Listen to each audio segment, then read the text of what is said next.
This is a HeadGum podcast. Greetings, Nadpoles. It is I, the Breakfast Wizard, here to talk to you about Magic Spoon, the sacred artifact I use to cast my cereal mancy spells. After years of... Oh, what's that? It turns out this is an ad for Magic Spoon the cereal, not my spellcasting focus. As such, I'm going to let Caldwell take over. Ta-ta! Hey gang, Caldwell here. Sorry about that. Real quick, here is what you need to know. Birthday cake flavor is back. That's right, this limited edition cereal was so popular that Magic Spoon brought it back, and now you can get it for yourself. For a limited time, Magic Spoon is offering a free box of birthday cake cereal with every purchase, including subscriptions. This cereal is normally $10, so this gift with purchase is a great deal. To take advantage of this offer, head to magicspoon.com/pawpawbday to grab a custom bundle of cereal and get a free box of birthday cake and try the magic for yourself. Remember, this exclusive offer is only available to NADPOD listeners. So go to magicspoon.com/pawpawbday to add a free box of birthday cake to any order. Magic Spoon is so confident in their product, it is backed with a 100% happiness guarantee. So if you don't like it for any reason, they will refund your money, no questions asked. Okay, the Breakfast Wizard is still loose in my house somewhere, so I have to go. Thanks for listening, and see you next time.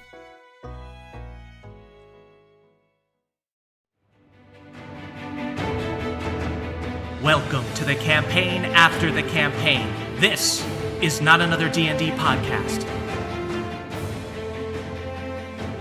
Welcome back to Bohemia, everyone. Bohemia. Ooh. Angry. Good. Yeah. Game face. I'm your Dungeon Master, Brian Murphy, joined by Jake Hurwitz, Hard one, Surefoot. Emily Axford. Moonshine Sabin, glad to be here. Oh, very nice. I had a whole nother one planned, and then I just all of a sudden I was like, no, I got to talk about Glad. You got to go with your inspiration. Yeah. And, of course, Caldwell Tanner. Beverly Togold V, just a simple lad from Galateron, here to help his good friend murder my former role model. At first I thought there was a rhyme. Just stating our name and our purpose. There's no time for rhymes. That's a nice one. Just a paragraph mission idea. statement. Moonshine Sabin, here to make friends, but also sometimes not make friends. Here to make friends or murder former friends. Yeah, you guys Make did. friends, murder foes. It was like That's great. episode 11 or something that you guys were Glad's friends. Yeah. Although I guess Hard One hated him from the beginning. Yeah, I always did. Gotta trust Hard him. Bun. This guy, he's going to do something to fuck over my mother. I know it. All right, Run. guys. You are let's our compass. do a little recap. So last week, you guys joined the Bastards of None and began sailing towards Ember Heaven. Along the way, Moonshine did a little scrying on Galad Roselle and learned that the widow, a.k.a. Hard One's mom, was currently trapped in his cursed sword. You eventually arrived at a hidden cave away from the prying eyes of the city, but found that another boat was docked there. You engaged with the tricky wizards who were hiding inside, only for one of them to betray the others and help you. This wizard introduced himself as Erdan, a professor at the University of Wizardry in Gladeholm. He informed you that there was a cabal of mages called the Grave Robbers who were aiding Galad Roselle in his plot to bring war to the material plane. The Grave Robbers have hidden teleportation circles around Bohemia, through which Galad will send creatures to ransack the cities not controlled by Theala. Erdan told you that he was brought into the Grave Robbers late and only had time to alert one person he could trust to try to get out a warning to the other cities. Later, Erdan privately confessed to Moonshine that he knows her father, the headmaster at the university. When he and Mima first had their affair, Erdan encouraged Jolene to leave so that Moonshine's father could stay in Gladeholm. Trashy. A little trashy. Later, her leaving caused a rift between Moonshine's parents, further complicating the current standoff between the High Elves and the Crick Elves. Trashy, but juicy. It's some drama. It's pretty juicy, I'll be honest. Stop enjoying my drama. Meanwhile, Hard One had a private moment and prayed to his father, promising to make up for his mistakes and make things right. In response, he saw a lightning bolt in the otherwise quiet sky. Later, Erdan told you of a gathering during the next blood moon in Ember Heaven that all of the grave robbers would be attending to receive their orders. You planned to attend in disguise and look for an opportunity to confront Glad, and that's where we are now. Quick question about Erdan. Yeah. What kind of are we getting like a hot professor vibe from him? He's definitely a hot professor. Okay. Oh, he's hot. I mean, all elves are hot. They've got this kind of like ageless quality I to guess them. it's just really not my type. He's probably not your type. He's more of the bookish type. Yeah, he might be. He might be Bev's type, honestly. I like an intimidating woman. But I don't know. You're a Crag meets a Tris type. You like in a young woman and a big buff awful bodyguard. No, I like older women. True. That's Yeah. true. Remember we were almost going to fight for Luna? Yeah, Oh. we're gonna fight for Luna. Also, is Shay, that really white hair. what this adventure is all about, is figuring exactly what each of our types is. Yeah, I would say that Erdan. It's hairy women. Erdan is like the professor who has a problematic relationship with a young woman in like a CW show or something. Oh, yeah. Yeah. Cool. I see, Right. I see. But he is definitely, I mean, Moonshine, you know that he's friends with your father and Mima, so you know he's at least like 50 or 60 years old, probably older. Yeah. But elves, they live to be hundreds of years old, so it is what it is. So you guys are in this smuggler's cave outside of Ember Heaven. You've got the mage's ship here full of these dead wizard bodies, as well as your own ship with your crew, the Bastards of None, aboard. You guys have just slept through the night. You guys all converge on your boat, and Erdan goes, we have a little while, but at the first signs of daylight, we were told to arrive quietly at the shore, and then we were to be given an escort, so... All right, what's the dress code for this party? To look exactly like the elves that you killed, otherwise they'll just kill you on sight. Cool. Okay, strict. I'm gonna be this hot sorceress. Libella, yes, not a bad idea. I start cutting off her hair. Oh, I was going to cast a spell, but yeah. She's good. Yeah, I would save the slots, you know. She's Right. very I might DIY. also cast a spell if that's okay. If you think Yeah, you need it, I might I look just- at Hard One and Beverly like he's an idiot. I give you a bad thumbs up, but I mean it. Full on scalping a dead body. Might be a nice backup. Balnor heaves over the side.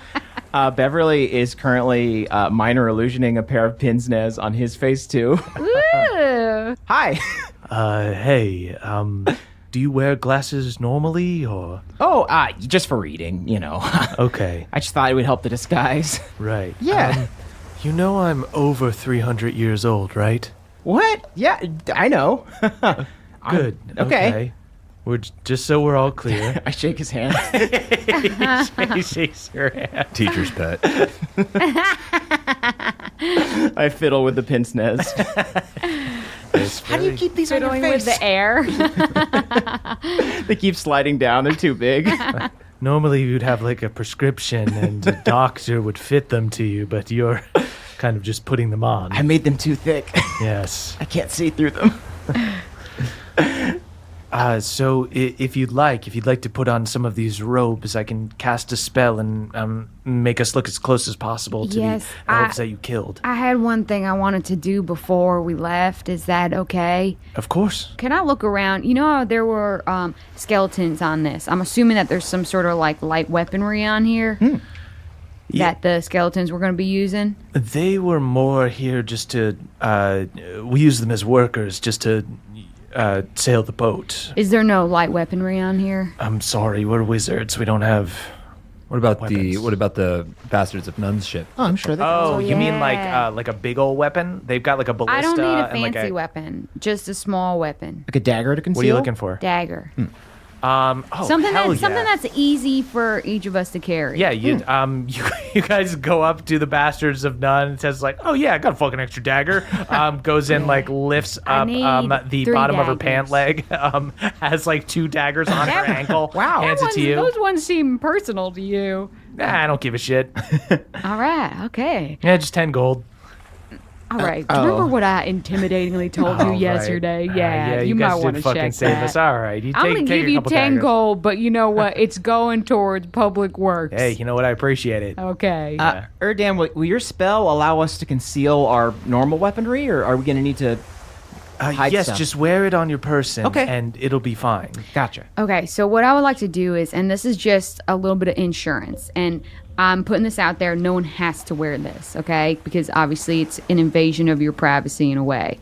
I would like Invade to away. I would like to turn these 3 daggers into scrying daggers and give them to Balnor, Hardwan, and Beverly. So if anything happens, if we have to split up, I can You can scry your guys. I can scry my guys. Sweet.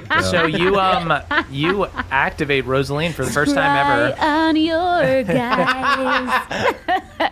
You activate Rosaline for the first time ever. Yeah. And you do a little incantation. You hold the sword over these daggers, and after about, I would say, it takes you about 10 minutes per dagger. But you have these sister daggers to your sword that now you can. Sister for my mister, sister misters. Thank you. What a great name.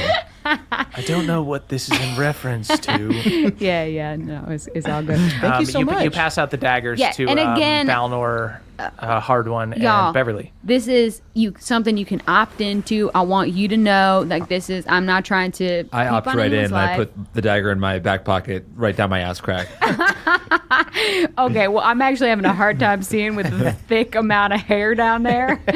Thank you. I put mine like right down the front. Well, nothing obstructing this. Easy access. I have one more question for Erdan before we depart. Yeah. Did you meet Tess, by the way? Did you get a chance to meet her? Tez, so nice to meet you. Yeah, what's up, buddy? Gives him, like a side handshake and then brings him in. Oh, yes, this is fine. You got like a fucked up little skeleton cat. Yes, that's my familiar. I brought her back from the dead. It's quite amazing. Yeah, it's fucked up. It's like a fucking skeleton. You guys, look at him. He's got like a weird little fucking cat. He's a fucking cat lady. Let's get him. Start calling him cat lady. Easy, everyone. Go easy. Okay, Raz's aside, I just thought it'd be nice for y'all to meet because Tess and her crew are trying to sail as far west as they can, but they're having some trouble with the monsters, and I was wondering if you could maybe help them when we get back to set up some like protective runes or something like they have around their town. You seem like someone who might be capable of that with your great wisdom. You see, he nods and he goes, yeah, I could throw a couple runes up, I suppose. And you see Tess punches him. Yeah, you fucking will, cat lady. Starts shaking him. Meow, meow. Wow. If he wasn't willing to do this, I would sympathize with him. Yeah. Cool. Yeah, I just wanted to like make sure we took care of that before we go. Any of these, there's like healing potions on any of these boats? I will say the wizards definitely have fucking healing potions. Hell They yeah. definitely brought along some stuff. I will I want roll, like a real funky necromantic, Ooh. necromantic healing potion. go ahead and roll a pure luck check, D20, and I will tell you, no matter what, you'll get a health potion or 2. 12. 12. Okay, middling. So A little better than middling. Give me a little credit. I will say that there were 5 of them, so there are 5 greater healing potions Whoa! on there. And then I'll say that Libella, the main lady, brought a superior healing potion for herself. So you got 5 greater healings and 1 superior healing. All right. How should we want to should we divvy do these that up? Yeah. Why don't we? I mean, I got heals. Yeah, I'm happy to hang on to like a regular one and the greater. Yeah, you greater take the one, superior one. Because I so I think can help you guys if or myself. Who yeah, knows? in your current state, you're a little death proof, which might be That's nice. true. Yeah, so I'll be able to help you guys. Great. Yeah, why not? Yeah, hang on to them all. All of them? Keep them all. We should keep one on our person. Okay, yeah, Yeah, we'll just in each case get you run one. out of. Yeah. Balnor should have one. should have more than one too. Yes. I think. Okay. So maybe Okay. one for me, one for Bev, two for Balnor, rest for you. Okay. Great. Perfect. Balnor has 2 greater healing potions. One of you guys take the superior one, so that unless you guys want Balnor to have the superior one. I think hard ones. I'll take Okay, it. I'll remember. cool. So I have a greater and a superior. Yes. And the rest of you guys have a greater. I have one question. Yes. So the way that these scrying swords work, it's more something that I can like spy on them. And You don't not- even need to cast a spell. You essentially now just have walkie-talkies with those guys. But are they walkie-talkies? Like, should I also make one for myself? No, Rosaline does it. Oh, Yeah. I see. So she can communicate with us too. You guys, she can't communicate with you guys, but you guys could Everything like we send say. her a message. Got it. Okay, I So if see. like one of you guys went ahead and just like said out loud, like, I'm in the room, nobody's here, Moonshine would hear it because she can scry on you. Should we test him out? I hold it up to my ear. Okay, I You see hold a vision. Rosaline up to my ear. You see a vision of Again, Beverly holding like a sword. a mom making dinner, talking to someone on Careful the phone. with the sharp object. Your ear is already infected. But I you pierce see- the other ear. Yeah, you see Beverly cut himself. Ow! Yep, I think it works. Yep, that seems very Beverly. And Balnor goes, I don't want to be, a Debbie Downer here, but should we leave Hard One's coffin here just in case everything goes to shit and one of us can Absolutely. maybe live? Is this the most strategic place to leave it? That would be the question. How close are we to, let's say, the castle? You're a mile away from the city. Hard-One, how fast can you run a mile? Well, he would be a mist. How fast can you Outcast miss and the I missed a mile? mile. Once he rematerializes. instantly. Instantly. Wow. Okay, I think wow. it's near instant. 0.0. 0.0. Great, yeah. I think Don't- this will be fine then. Sweet. So you see Tess. Tess goes, Dope. we'll hang out here for a couple days. If you don't come back, I think if Hard One comes back and we don't, that's the signal. right on. Yeah. Yeah. All right. Cool. Yeah. All right. Shall we go to the masquerade? Let's do it. All right. Sweet. So, Does Okay. Papa have a mask? He's in my cloak. Oh, sure. yeah. They were wearing cloaks, right? Yes. Yeah, he's in my wizard robes. So you guys go around the elven boat, the one that had all the mages on it, and you strip the corpses. You take their robes, you put them on. Erdan gathers you guys around, and he casts this spell called Seeming, which alters your appearance. It can't totally change your size, but it changes it a bit. So Balnor and Bev look like the shortest possible believable elf. I'm so tall! Like a 4'5" elf. This is crazy! Oh, But we are just towering over everyone. we are colossi! Just full on in Hard One's stomach. Like, not even. Dude, are we the same size right now? We're not even close. Hard one. Something Ty, what happened? What did you? I grabbed her. What did you do to me? Yeah, he has made you a little bit shorter. You guys are pretty close now. What have you fucking done, you monster? I've saved your life, all right? It's I'm sorry, Erdan. I think I'm kind of the same. yes. Well, you're part high elf, right? So Oh, could you make me something different just for fun a bit? Oh, how about a tiefling? no. All right. We're okay. the, you know what? You miss 100% of the shots you don't take. No dumb questions. Feels like we miss 100% of the shots we also take. Well, that No, would be it's just that would be a conversation. we are the team of grave robbers from Gladeholm, so we all need to be Okay. high elves. Cool. Watch me dunk. I try and dunk. Wait a second. You just Did hit you all the rim. turn me into a? I look for the gap in my teeth. You have no gap. I'm hideous. Don't look at me, hard one. No. You look great.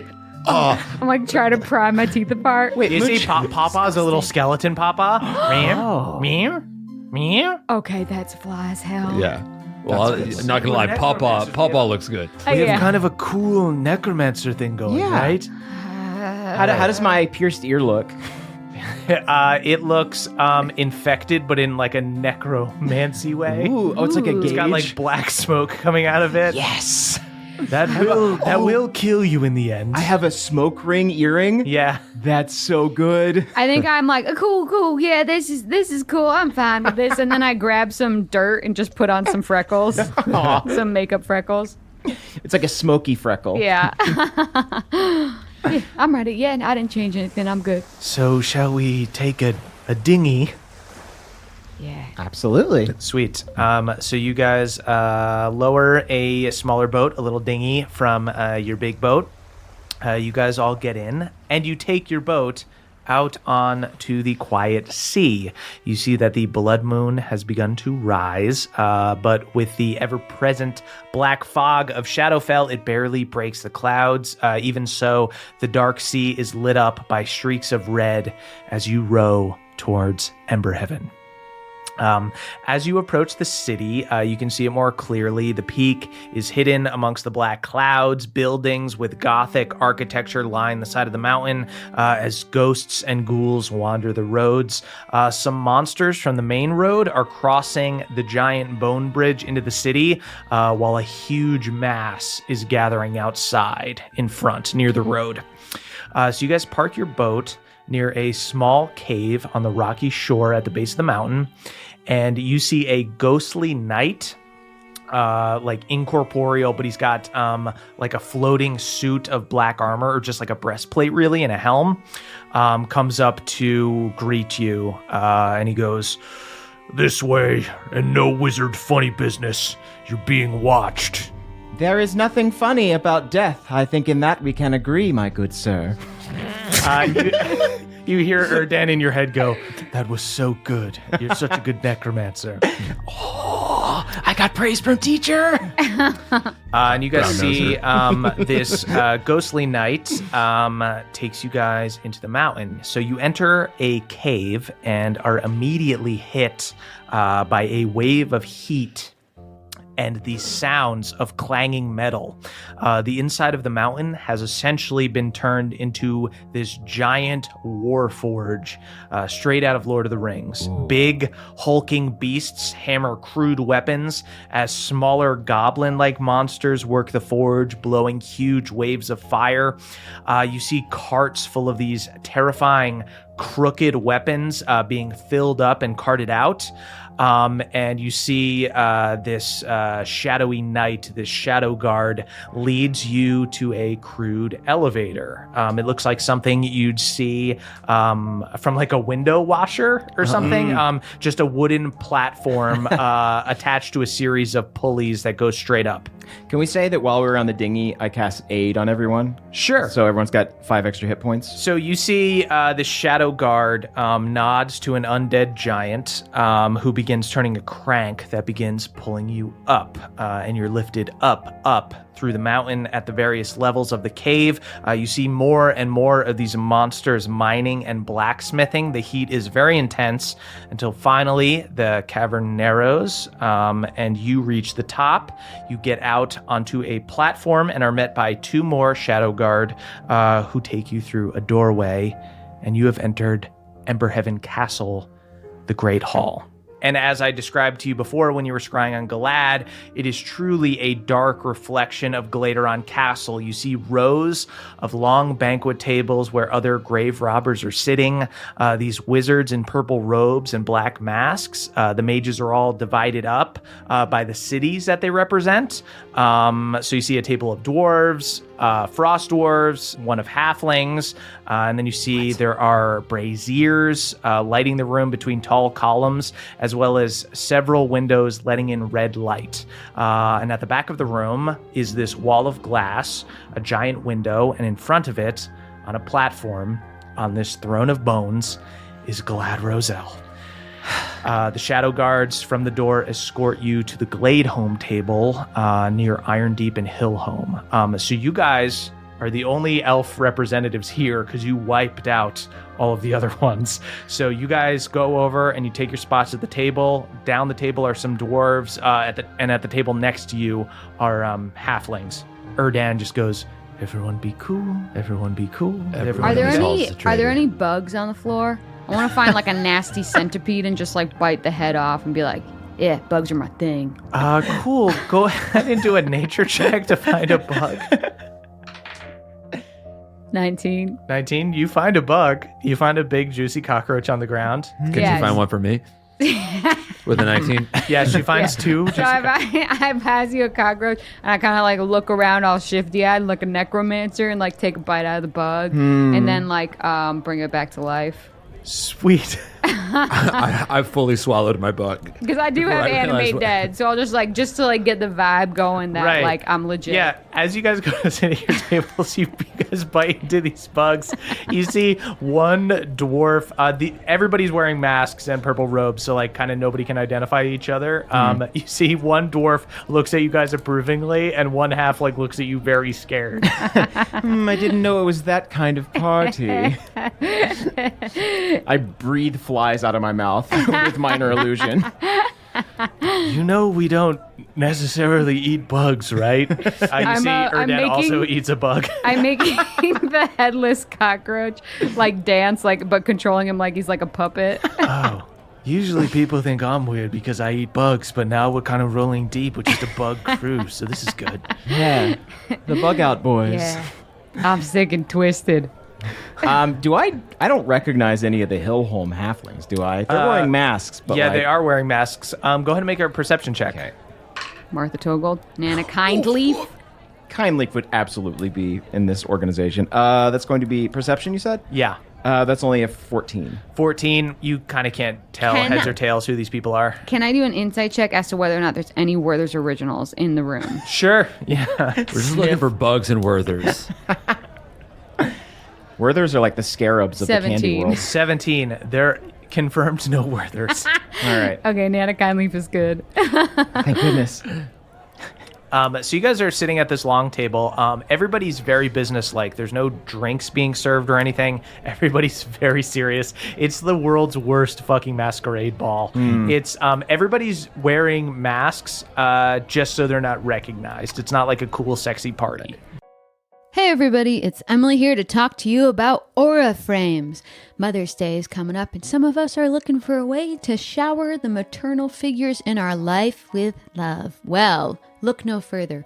Aura Frames are the digital picture frames that bring all your photos and videos together in one gorgeous, high-resolution display. They're super easy to set up. They save you from the struggle of printing and framing your favorite photos, but most importantly, they help you stay connected with family that live far away.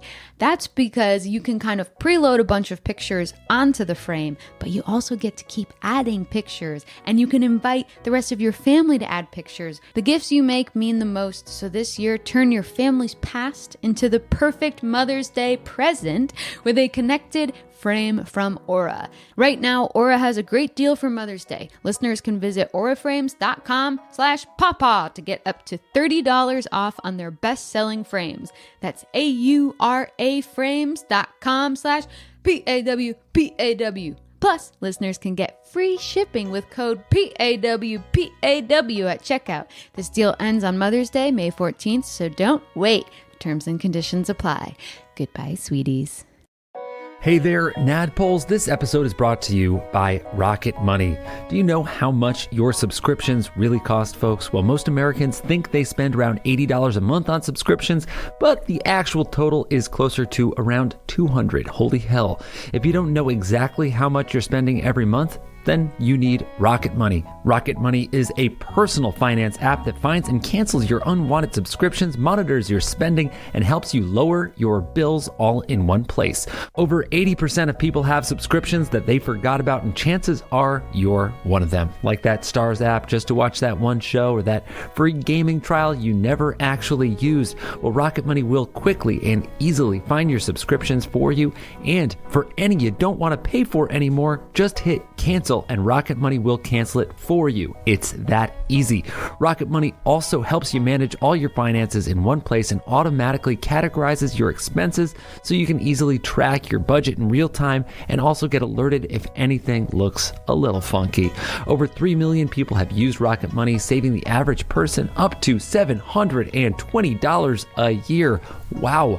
So stop throwing your money away, cancel unwanted subscriptions, and manage your expenses the easy way by going to rocketmoney.com/pawpaw. That is rocketmoney.com/pawpaw. One more time for you, rocketmoney.com/pawpaw.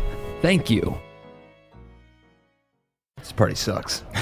Yeah, for real. So you guys see Galad sitting atop his throne of bones suddenly stands up and he holds his hands up and he goes, Greetings, fellow followers of the light.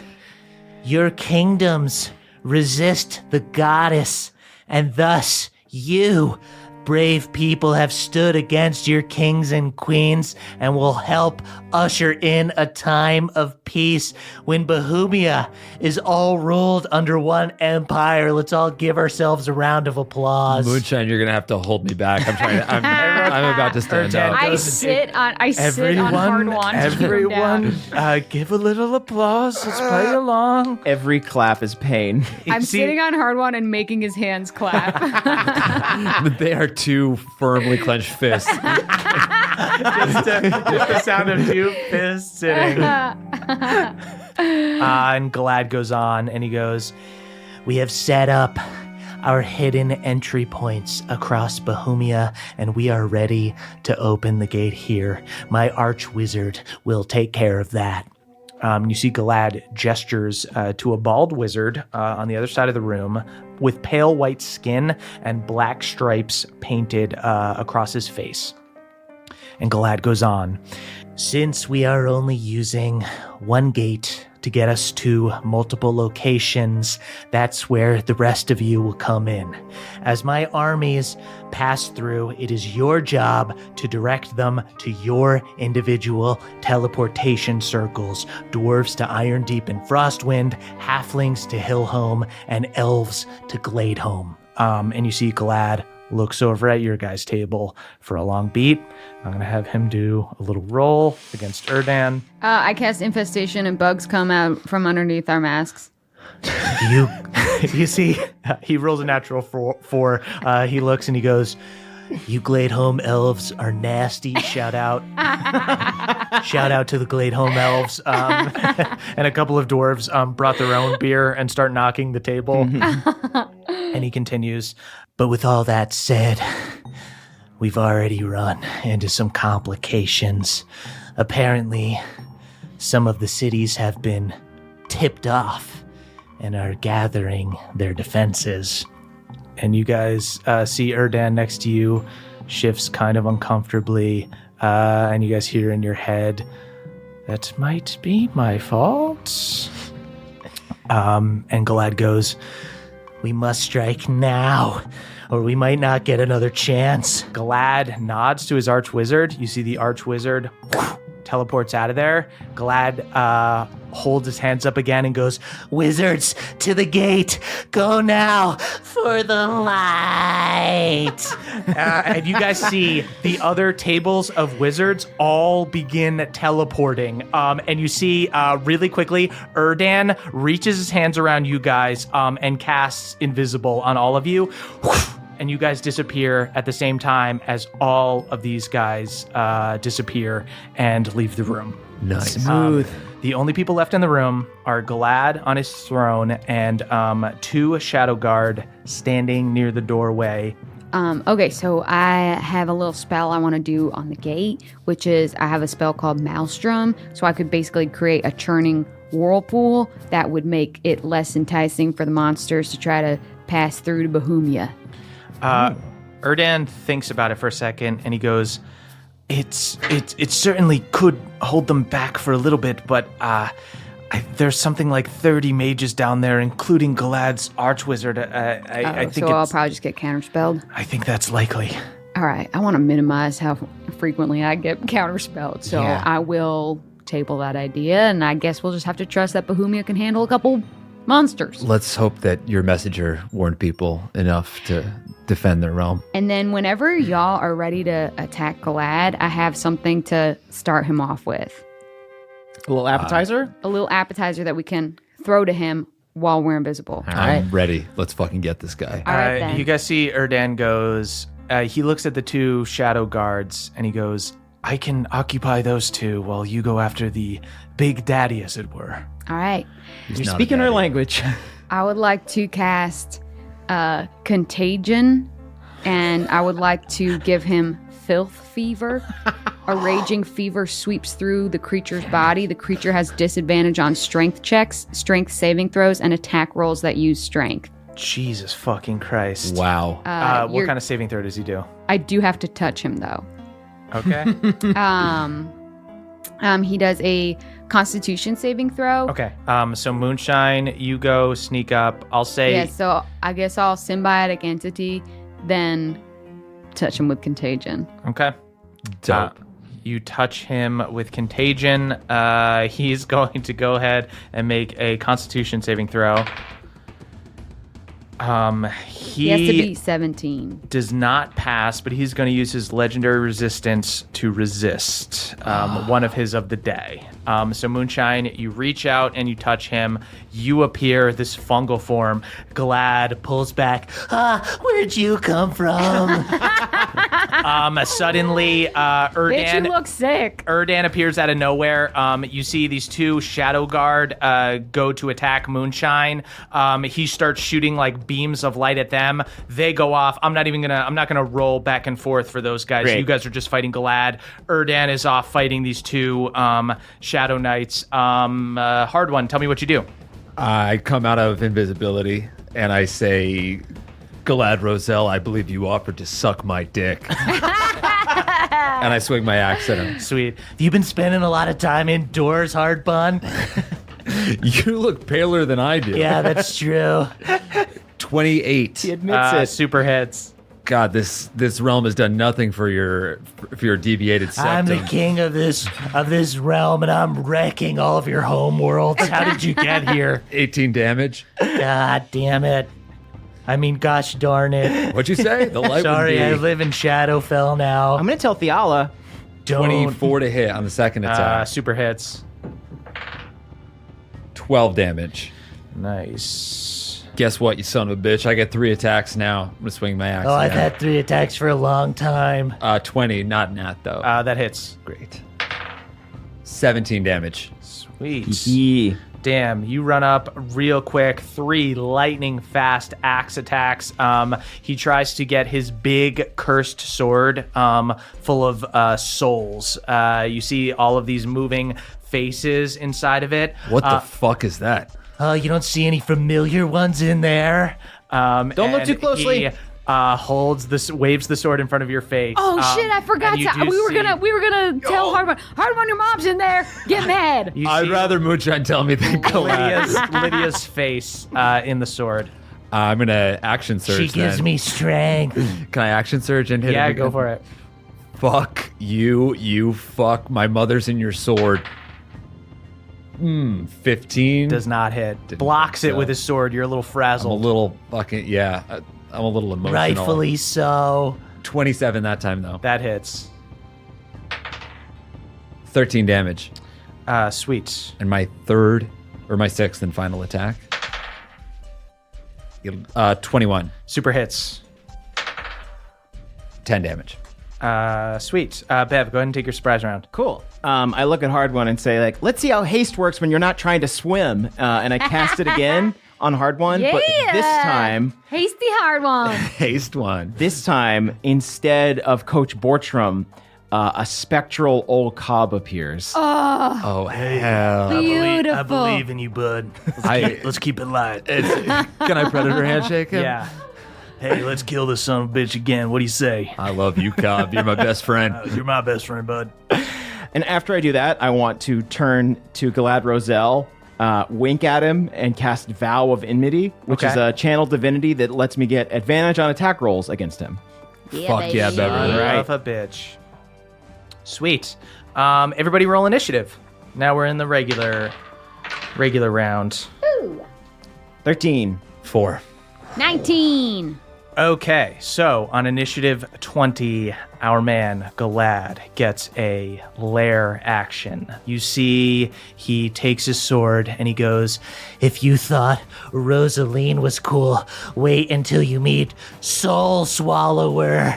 and he stabs his sword down into the ground, into the stone. And you see 4 shadow demons emerge from the floor, and each one is going to attack one of you guys. The first one is going to hit Beverly for... No. Uses a claw attack. Yeah, you see like one of the screaming faces comes to life, comes out of the sword, comes out and takes a swipe at you with some claws, Bev, for 9 damage. Okay. Next one attacks hard one. That is only a 16 to hit, misses, takes a slash with claws, doesn't do it. Moonshine, crits on you. I'm sorry, Moonshine. It's all right. 16 damage as it slashes into you. Next one will go after Balnor. That is a 24 to hit. That's going to hit. Does a big 9 damage to Balnor. That is Moonshine's turn. I want to cast Heat Metal on Glad's sword. Sweet. Hell yeah, drop my mother, you piece of shit. What kind of saving throw does he do? Constitution saving throw. He got a nat 20. Fuck. So he resists it. You see his hand sizzles. I love it. I love the heat, and I'm gonna stay in the kitchen if you don't mind. He still takes damage, though. Sweet. So he takes a little bit of heat damage. Go ahead and roll that.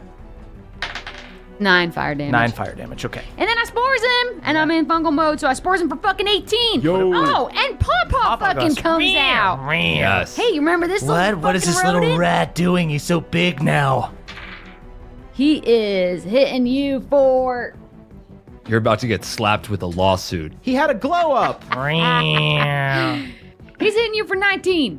That hits. Yeah! That's Wow, Papa's been hitting a lot. You just got served. He has advantage because of pack Right. tactics. He's about to habeas your corpus. He attacks you for 9. Jeez. Snarl him, little beast. You guys see, yeah, this form of Glad is hardier than his old form, but already he is looking a little sweaty and just like, I don't like this one bit. but that is his turn. He is going to attack hard one. You see he rushes forward and he goes, You're undead. You serve me. I am the Dark Lord of Shadowfell. 21 to hit. That does not hit. Thank you, Okay. haste. Takes his second attack. Not as good as you thought you were, you son of a... As you say that, he slashes up and gets a 27 to hit. Right. Cuts right into you. He does 21 damage. Okay. You see, as he slashes into you with this sword, hard one, as an undead of Shadowfell, you feel a calling. And he goes, I can't believe you came here as an undead. You serve me. Join your mother. you guys see from the outside, hard one disappears into the sword as it flares. And then he's going to rush forward and take an attack on, let's say, Balnor. I'm gonna kill your dad. No! And he hits on Balnor. 19 damage on Balnor. Stay strong, Balnor. I'm trying, bud. This guy's a punk. Where did hard one go? It's a goof. It's obviously a feint. This is part of his plan. Bev, that's your turn. Okay. Can I do an insight or like an Arcana check to see if I like know if what's happening is with this sword is a curse or something? It's like being a dwarf going up and fighting Moradin. He just has like something that can kind of control the undead to a certain extent. So I get a sense that I could not undo this curse or undo this calling. It would be if you like had the sword. Maybe. Okay. All right. Okay. But it also might make you evil or might make you you hear Pendergast go from inside the gym. Yeah, it's kind of a Dark Lord thing. If you wanted to be like the Dark Lord of Shadowfell, you could probably free him if you wanted. I want my friend to not be in a sword, so Yeah, maybe if you want to live in Shadowfell forever with me, dude, me and you can hang a out. hard pass, my friend. What? I am going to run up and try and get a slash in, and then maybe use a move to try and grapple the sword out of his hand. That would be an action. You got to do grapple against him. Okay. It looks like the only way we're getting that sword out of his hands is if his hand is dead. You get what I'm saying. I'm going to attack him. I'm going to see if he still has the light within him or if he's lying. I'm going to do a Divine Smite. Sweet. Gonna reroll that one. Oh, God. Not weighted dice. 16. 16 does not hit. All right, let me take my second attack. Sweet. There we go. 28. Hits. All right, cool. Yeah. Bev, he is evil. Oh, he is. Right. I'm not evil. What is this? I'm not detecting any light coming from No, you. just normal amount of smite damage, it seems. Galad, you're a black light. What? And I see a lot of stains. All right, I'm gonna do a third level smite. 49 damage. Jesus. Bev, you destroy this guy. Just this explosion of holy light as you slash into him. You're channeling the goddess, young Beverly. Congratulations. The goddess has nothing to do with that. Impossible. The light takes many forms. You would know that. I'm gonna kill your dad. He's gonna take. Okay, that was uncalled a for. legendary action and take a slash at Balnor. And he does hit. And he does 19 damage to Balnor. Balnor's starting to look a little rough. Okay. That is actually Balnor's turn. Oh, fuck. I forgot to roll advantage on my attack roll. Cool. Dope. That is Balnor's turn. Balnor is going to attack twice. Actually hits on the first attack. 6 damage, does a 1 on his damage. So does not do much damage, but he's fighting toe-to-toe with Galad. Very brave. Hits on the second attack. Does 14 damage. Good for you, Balnor. Can use his action surge. Takes another attack, hits. Does another 9 damage. All right, Balnor. Takes a fourth attack, misses. That's a natural 6. And then he's going to look at Beverly's amulet and get some of his health back. Get a 'cause glance, he's not Steady B. looking great. At the end of his turn, though, Galad is going to take another shot at him and misses. He rolls a nat 1. Then that is Hard One's turn. I'm in a sword. Hard One. One day Wait, does you're that- a boot, the next day you're a sword. Does that break? Does that break haste? No, Okay, cool. no. Nice. So, Hard One, you see that you are in a demi-planar prison, which looks an awful lot like Lower Galateron. You are the only thing that has color here. Everything else is gray. There is a small cluster of houses down near the docks, and it's raining. And in one of the houses, you hear people yelling at each other, but there's this kind of strange echo to it. You hear a woman go, "We need to go, Elias!" And you hear a man go, "I will not run from a fight!" You go up to the window, and you see your mother and father. But they aren't humans. They're these white spectral projections. You're not watching something that's happening right now. It feels like you're watching a memory. You also see a little crib and a projection of your Uncle Red near it. And you see the little spectral version of Red goes, "Look, Elias, I know you want to be a tough guy, but Lydia's right. We got to get out of here, man. Gunther can only hold him off for so long. We'll be lucky if he survives." "There's no place for cowards in Cord's Great Hall." You see your father, Elias Stormborn, looks a lot like you, but has this like you can't really see the color of his beard because it's all like white, but you do see like some tones of gray and black, and you see that it's like a dark beard and dark hair. And you see Lydia, your mother, goes, "Elias, we have a son. Don't you think I want to stay and fight? I'm a warrior too, but we gave up glory when we became parents." And Elias goes, "All the more reason for me to set an example for him. Warriors die on the battlefield and go to Isgard. Cowards grow old." You see Lydia grabs him desperately. "When we met, You showed me how to live for the moment, free from the constraints of religion. You freed me from the chosen, and here you are, living for the afterlife. Come with us, please. You see Elias takes her into his arms, and he goes, or you could stay, and you and I, we could send a few dozen of these bastards to hell. Then later, we'll drink to it in Cord's Hall.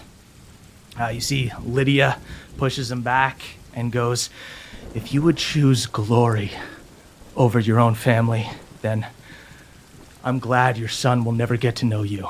You see she walks over, grabs the baby out of the crib, and exits through a trap door in the floor. And you see your Uncle Red looks up at Elias, and Red shakes his head and goes, Elias, what the hell, man? And Elias just kind of turns away from him, and Red leaves and follows after Lydia. And you see Elias stands there for a moment by himself, gets like a little teary. Walls up, walls up. Outside, you see the chosen begin to gather and kick in the door as he lets out a war cry. Watch this! And then the memory resets and everything starts playing again from the beginning. Go with her, you fool. Suddenly, you hear a booming voice go, you didn't have to stay. Galad killed me later, you know that? If it was both of us, we could have won. Hard one, you see the widow hovering. She looks like the widow you saw in Galateron, not like the spectral projections. It seems like she's actually here with you. She wears dark armor with a hood that's covering the top half of her face. Her skin is pale, but there are chains wrapped around her body. And hovering around her are white specters, different versions of herself. And when she speaks, they all talk in tandem. There is a strange magical energy around her. Like there's these tiny lightning bolts that keep crackling as she hovers near you. And it is very clear that you know from when you ran into her in Galateron that when she was a revenant sent to kill Galad, that she was like, she had this unnatural bloodlust towards Galad. So she has been brought back to life in these different ways that it has driven her completely mad. Like you literally see all of these spectral split personalities of her. You see she locks eyes with you and instantly you know she thinks you're your father. She thinks you're Elias Stormborn Sr. And she gets ramped up and she goes, and then after I die, I spend years wandering the astral plane. Your god offers me a deal to kill Galad Roselle. Galad ends up dead in no small part because of my actions, but that's not good enough for your stupid meathead god, is it? Because I didn't swing the blade. You drink and you fight and you laugh while the people around you suffer, but no longer. You will wear my chains. And you see she whips a chain out at you and makes an attack roll against you. God damn it. At least you got haste. Okay, that is a 21 to hit on the first attack. If I still got haste, that doesn't You still hit. have haste. All right, yeah. Hard one. You're just like holding your hands up, backing up. Your mother whips this chain at you. You hear like whispers of, we can't leave him. We can't leave our son. Like just all of these different versions of her. Kill Galad Roselle. Just this woman who's been brought back over and over and over and over again, who spent 30 years traveling the astral plane, just broken. She takes a second chain attack against you. That one is only a 20 to hit. So you dodge again this next chain. And you 21 to hit. That doesn't hit either. Doesn't hit. Miss the last chain. Hard one. That is your turn. Okay, I throw down my axe. I'm not going to... I raise my hands. Lydia, Lydia, I'm sorry. I'm sorry. I should have gone with you. I should have left. I should have never stayed and tried to fight. Go ahead and give me a persuasion check. 17.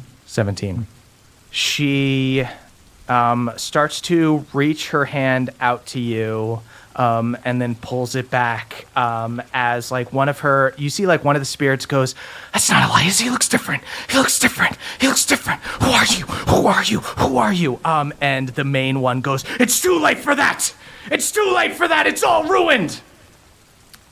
And we move down the initiative to the lair action. You guys see the demons that had arisen around Glad disperse.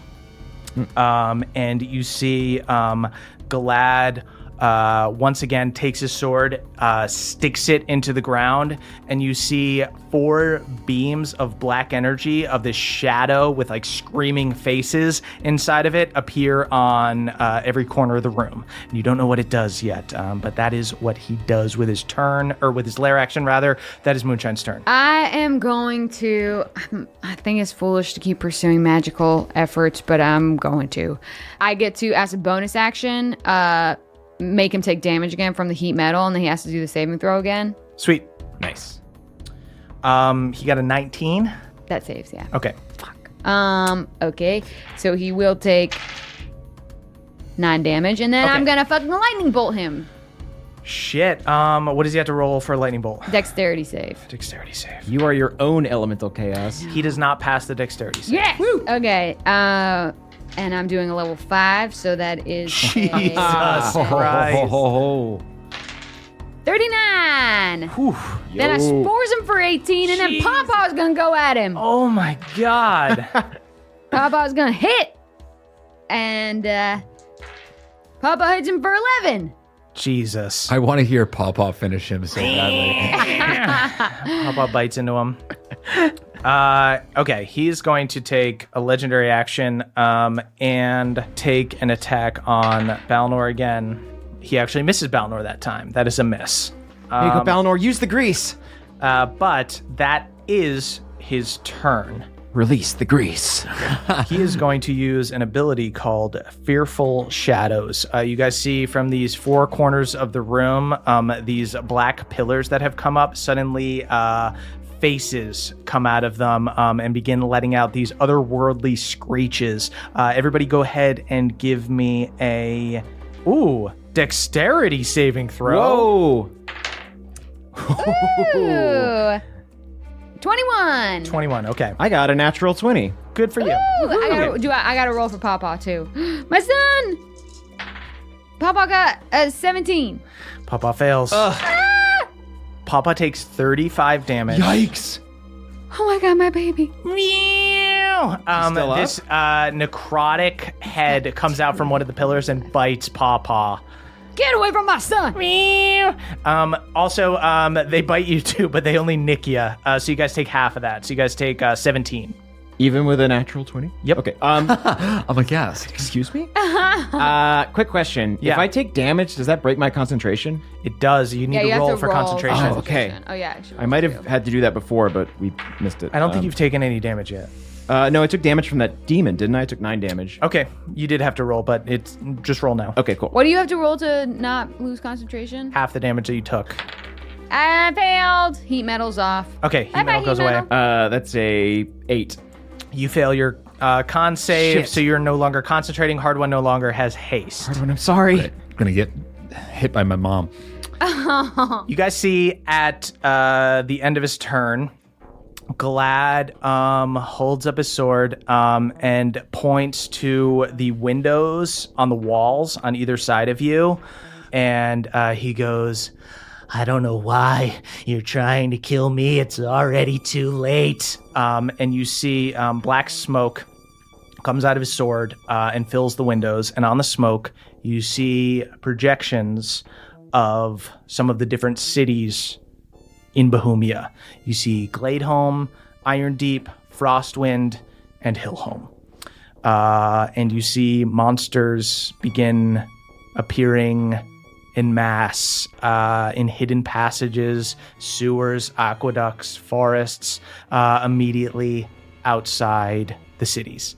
It's a trick, Bev. Don't fall for it. This is how you use your light for trickery? It's not trickery, it's to take it back. You all resisted. You see Hillholm, this little hobbit village, not unlike the Shire, rolling pastures, cute little farms and halfling holes, and an army of monsters begin charging into it. But unlike the halflings, the dwarves appear to be ready for the fight. You see that as monsters enter the city, both Frostwind and Irondeep, dwarven guards and soldiers are there to meet them. There's a lot of bloodshed right off the bat, but Frostwind is doing a lot better than Irondeep. Frostwind has a bigger army, and it's harder to sneak around there. You see these giant iron dwarves crushing small goblins, swarms of well-trained winter wolves shooting down giants with crossbows. The Irondeep dwarves are also putting up a good fight, but they're inside a mountain, so there's so many more areas to sneak in and burst through. You'll see a bunch of soldiers overwhelm some monsters when suddenly, like an Umber Hulk bursts through a wall behind them and begins tearing them apart. Bev, that is your turn. It's never as easy as you think, is it? It's trickery. I don't fucking buy. These are projections. These are little movies, homemade movies you made. Oh, they're movies. It's time They're to documentaries. I love watching nonfiction. Yeah, I bet you love fucking Ken Burns. I do. I actually kind of do too. All right, we sorry should that we watch a have that in common. Ken Burns movie together. Yeah, why don't we watch? I'll slow. fucking poison your popcorn. It's all just slow pans. Archival footage is boring. I scream as I attack. Sweet. Yeah, go ahead and make. smart. I think I'm gonna bail on trying to do anything to him other than hit him. Beat him into submission. He seems to be responding to being hitten. Yeah. As you attack him, Yeah. he is going to use a reaction to do Shadow Slip. He makes you roll with disadvantage. Okay, so Who it just is this motherfucker? How did you get stronger than us? so that just cancels out my advantage Why do you have advantage? because of Valve Enmity. Oh, sweet. Yeah. Yep. Yeah. Okay. Cool. So you just have a regular old roll. All right. 18. 18 does hit. Yeah. So I Oh my see god, him that's like so embarrassing. My Yeah. AC is higher than yours, you fool. Yeah, All because that I've got this cool fancy sword. armor. What? that armor is just made of aluminum. You can't get higher than 18 AC, can dents. you? Yeah, we all have Yeah, that. otherwise you have to use a shield like a dork.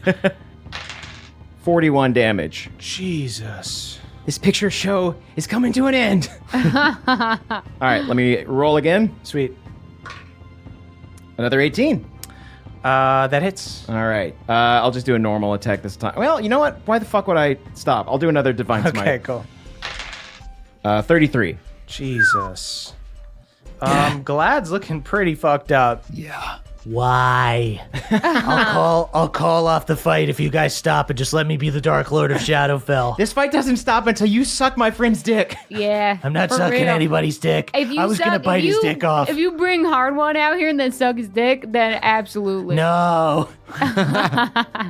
You were the one who was begging to do it last time. At the end of Bev's turn, he's going to take a legendary action to attack Balnor.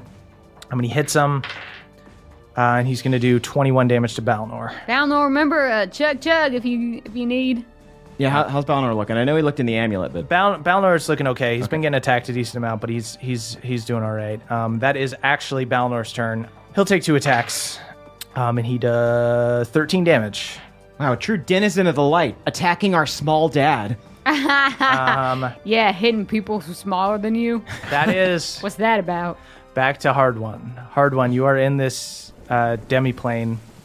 You see your mother with all of these spectral versions around her. So she goes at the beginning of your turn, so she will actually go first. So she takes 3 chain attacks against you. First one is going to hit. One of the chains wraps around you for 13 damage, and you are grappled. This chain wraps around you. Finally, you know what it feels like, you selfish bastard. You abandoned me. Takes a second attack. Misses. Other chain comes at your head. You duck down. You're still wrapped around. Takes a third attack and does hit. She does 13 damage on the third attack. That's your turn, hard one. Cool. I'm still holding the chain, right? She's it's wrapped around you, yeah. Great. Double Dutch. Yeah, I'm gonna grab onto the chain. Okay. All right, new plan. It's me, Elias Jr. I'm your boy. I'm sorry I pretended to be my dad. You were just you. It seemed like you were in a lot of pain, and I don't want to torture you anymore. But fuck it. Let's see what we can do. I'm gonna swing my axe at the chain that I'm holding on to. Nice. Go ahead and make an attack roll on the chain. Does a 25 beat the chain's AC? 25 does beat the chain's AC. Whoa, yeah. what is the chain's AC? The people 20. need to know. It's 20? Yeah, 20. What'd I tell you? Wow, the chain has better AC than Galad. But also moonshine. It's just inside. actually, Hey like, not guys, that bad. everyone Have- chill. 15. 15 damage. Okay. Hard one. You see, you mostly sever this one chain. You attack it, and it loosens around you, and a bunch of the links break. You can take your second attack if you'd like. I'll attack the chain again. Sweet. That's not 16. 16 does not do it. I'll attack it again. Okay. 23. That hits. Reroll on the 1.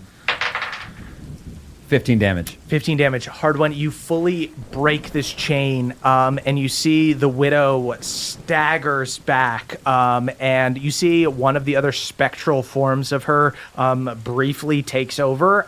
Go ahead and roll a persuasion check with advantage. Nat 20, baby.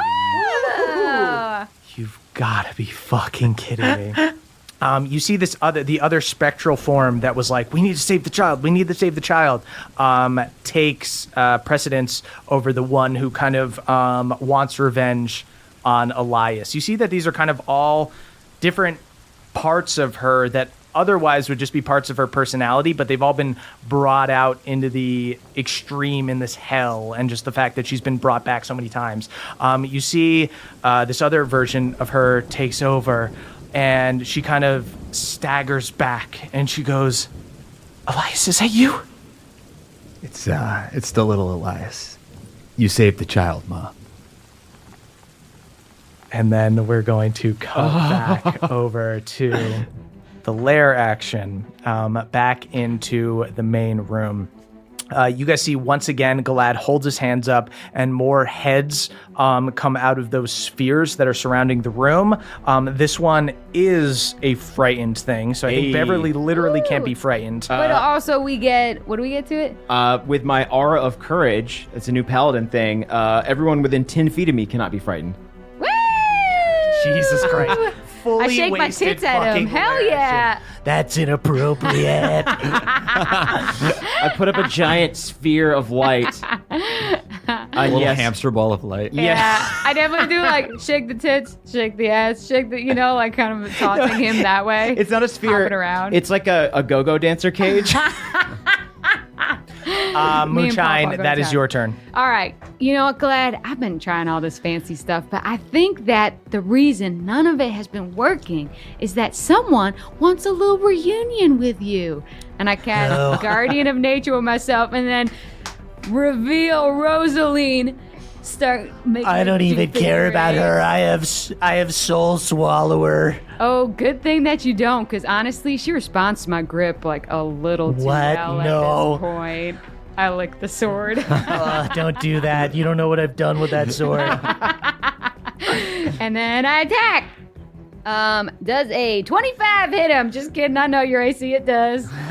You guys are fucking. Little tin can. You guys are fucking. Just Bev and Moonshine are kicking Glad's ass. It's crazy. Hit him for 20. Scores him Jesus. for 18. Papa, get in there.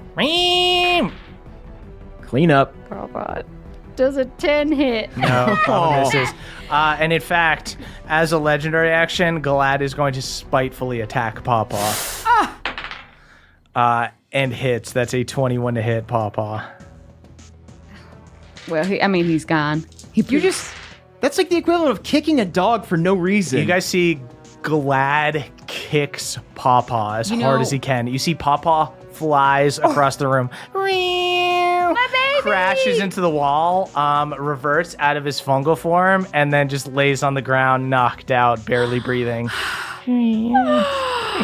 Oh, you don't even know the dirty things I'm gonna do to your sword. Soul sucker, whatever the fuck it's called. It's fucking mine next. Yeah, I killed your stupid little rat.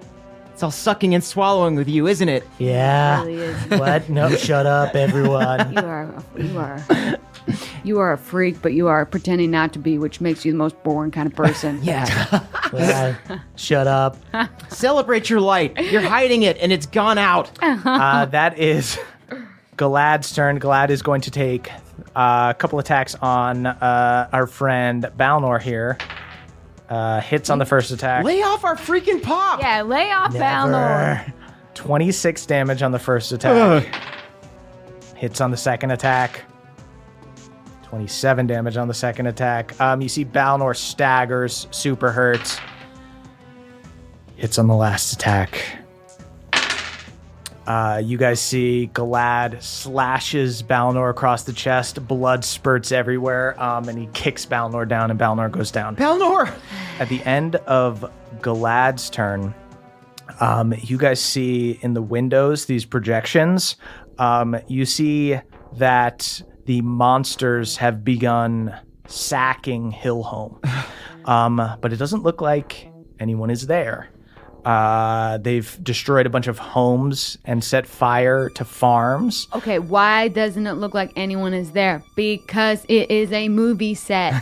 The sacking of Hillhome did not happen. I don't have the budget for this. You straight up look at the Gladeholm one, and you notice that nothing's happening there. And Galad's like, wait, what's going on in Gladeholm? Why isn't Gotcha. anything happening? Okay, you're just going for some authenticity, right? This is something. Why would I do this? Why would I make this? And one of them is free. You're trying to deep fake us. You guys see that the monsters in Hillhome have destroyed a bunch of homes and set fire to farms, but you don't see any halflings that have been killed. You just see monsters like overrunning the town. Finally, you see an airship land on a field across from the army of monsters. And then you see aboard the ship is the tiniest little army that they could muster from this town of non-combatants. You see cannons emerge from below deck, and above deck is a line of nervous halfling archers. Leading them is Egwene with her green knight helm. You see snake fangs covering the top part of her face and the bottom part of her face. You see she walks around and angrily adjusts a bunch of the archers. You see she holds up her hand as if to signal for them to hold.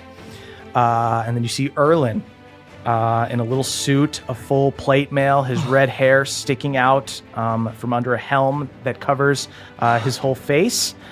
And you see piloting the airship is Red. And you see Gunther holding a spear waiting on the edge of the airship. You see as the monsters get closer, the cannons on the ship fire and take out a bunch of the monsters in the front line, but you see that it looks like there's just an endless charge of them that is coming towards the airship. You see Egwene lowers her hand, and you see the nervous halflings shoot up into the air, and there's a volley of arrows. But then you see, from behind them, a volley of hundreds of arrows. Ooh, shit. And you see cresting over the hill, behind the airship, a line of high elven archers shooting on the monsters. Then you see lines of crick elves with crude weapons charge in from behind them. And then above them, you see dozens of birds fly onto the battlefield and turn into humanoid versions, into elves. The old folks circle and Meemaw. They're joined by a team of high elf wizards. You see Meemaw stands back to back with a high elf wizard with long blonde hair, bright green eyes, and a red robe. As soon as they realize what they're doing, they shoot each other an awkward look and back up and charge into battle against this big line of monsters. That is Beverly's turn. So if I run to that portal, I can just jump through it to Helholm? It looks like a project. If you run to the portal downstairs, you could maybe do that, yeah. Let's keep that portal open. I turn to Galad and I say, this is a really great movie. Yeah, Kudos. It's pretty compelling, right? It's unfortunate. It's like my favorite movie, Star Wars Episode 1.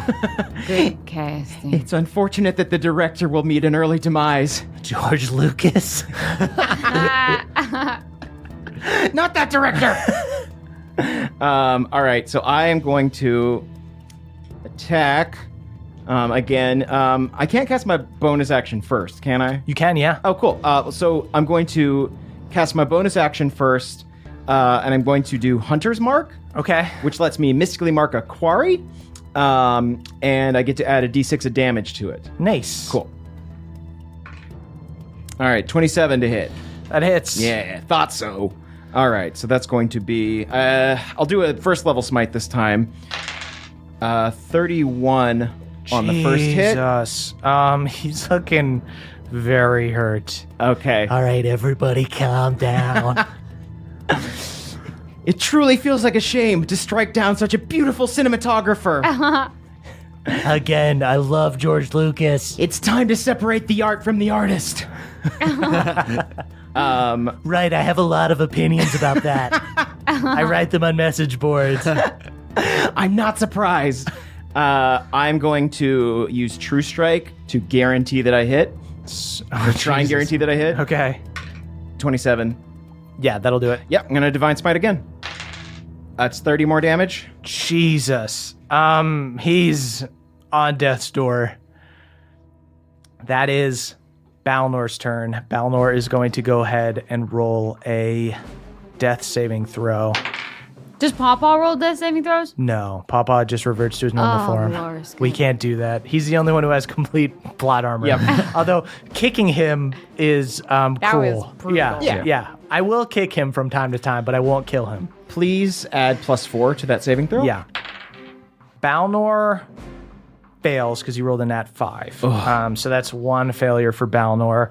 And then we cut over to Hard One. Hard One, it is your turn. You see on... God, you rolled a nat 20 in your fucking persuasion check. You see... she looks at you for a second and she goes, "My son, you look so familiar, but...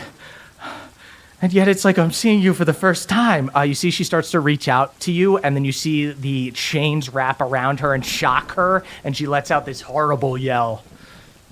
Let's get you out of these chains, mama. You see the two of you. Go ahead and make a strength check with advantage.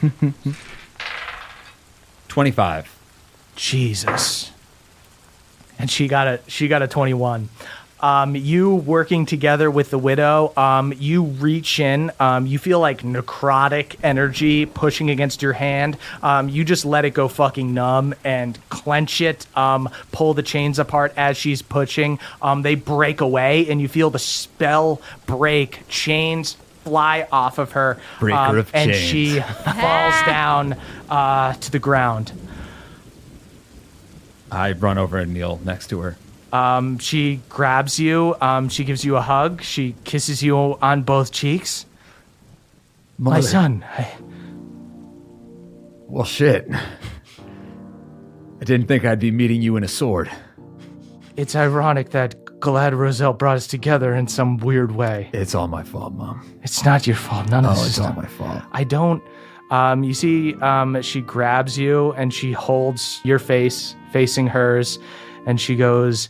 I don't know what I've been these past few years. I don't know what I've been these past few decades, but I want you to know that when I was your mother, that you were wanted.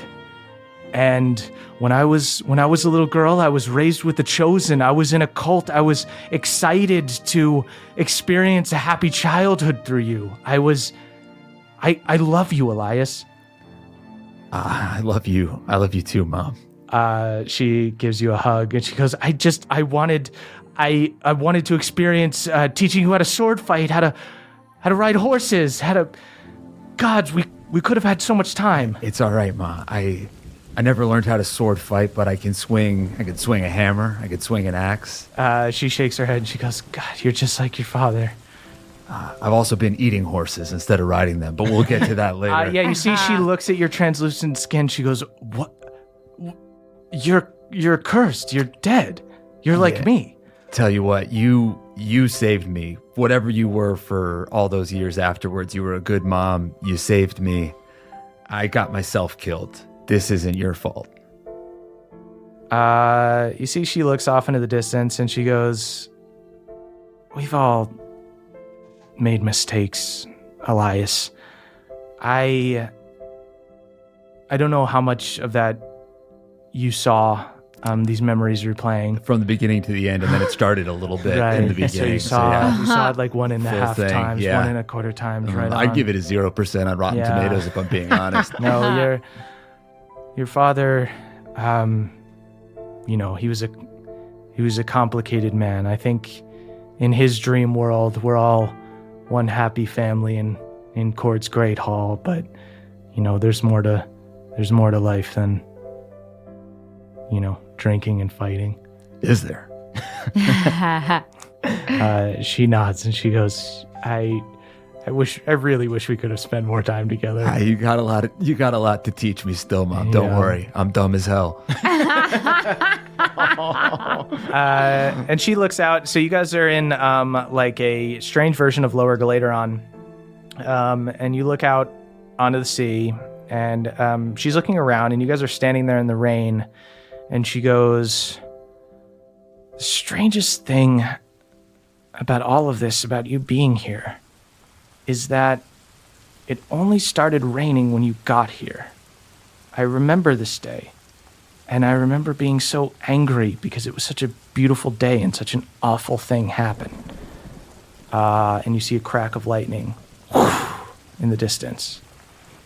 I think we're not alone. Hard one, go ahead and make a perception check with advantage. Roll well. 11. Real middle of the road.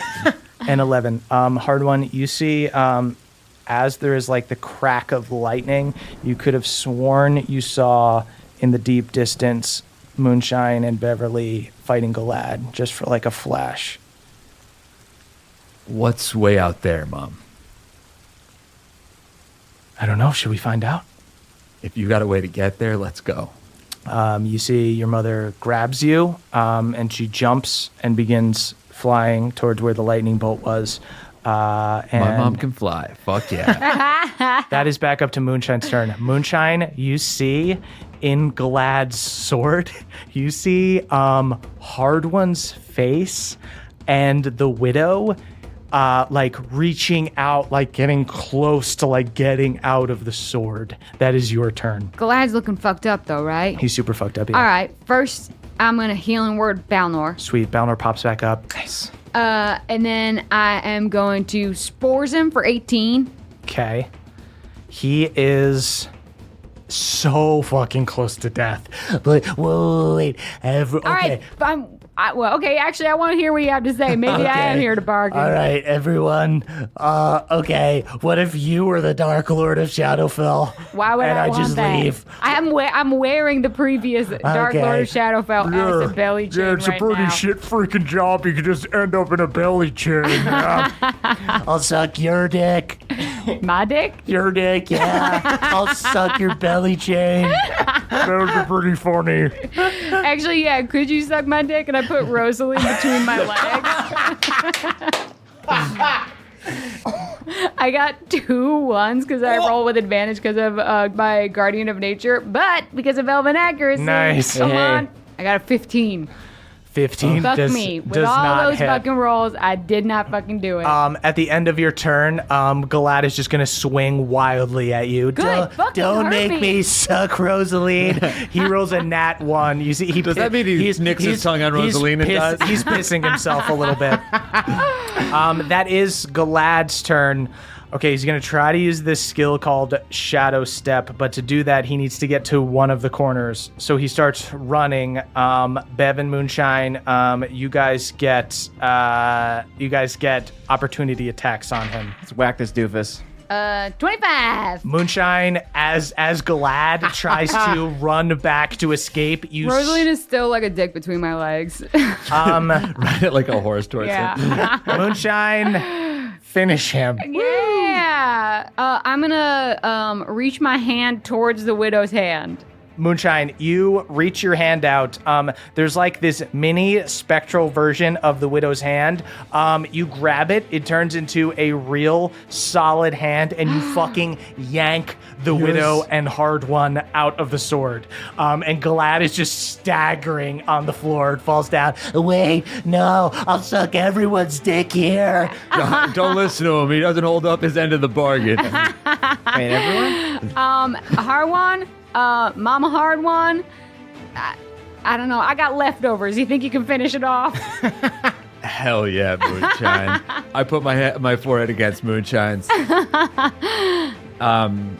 I twirl my axe walking towards Galad, and then I want to flip it back towards my mom. Oh, hell yeah. I should have done this a long time ago, Mama.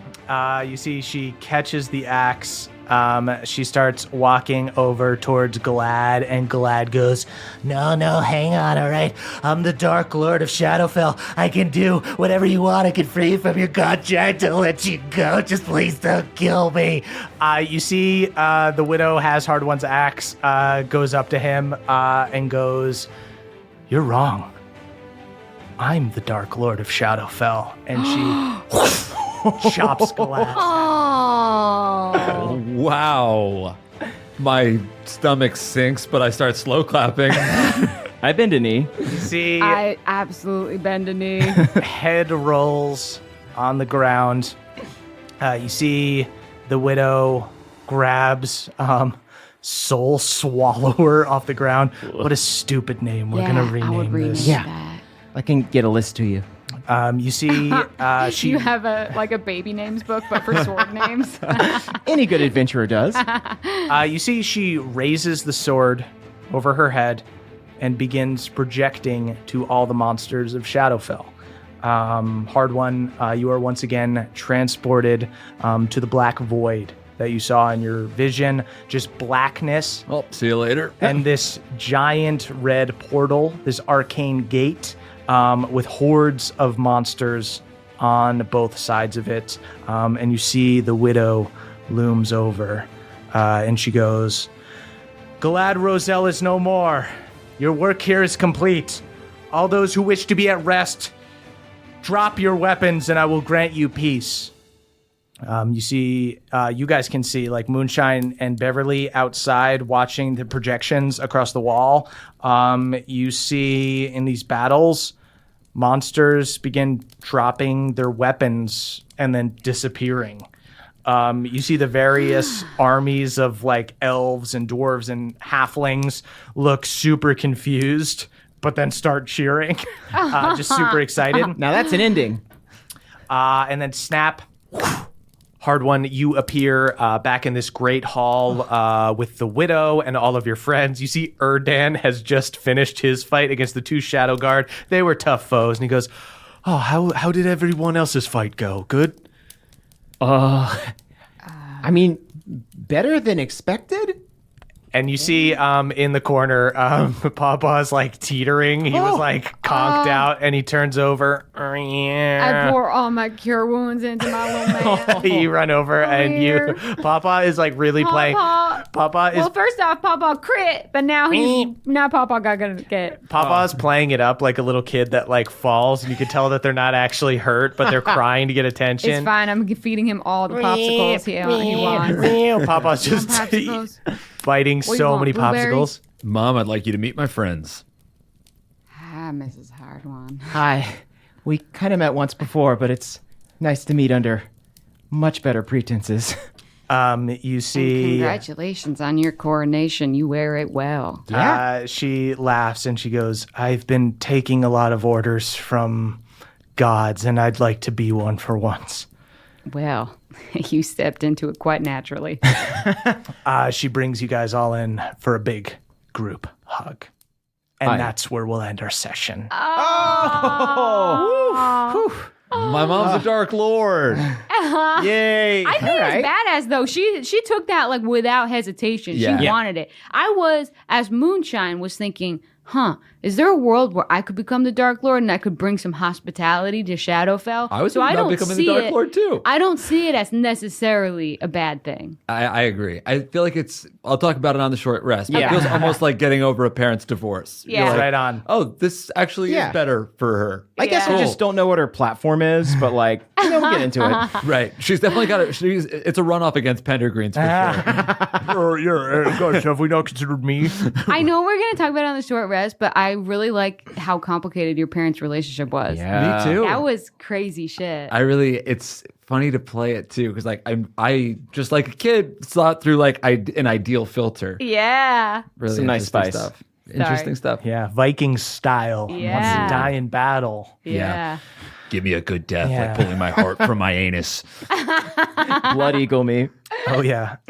Cool, guys. You can listen to us talk about this episode over on the short rest, going over to patreon.com/NADPOD. That's NADDPOD. Don't sing yet.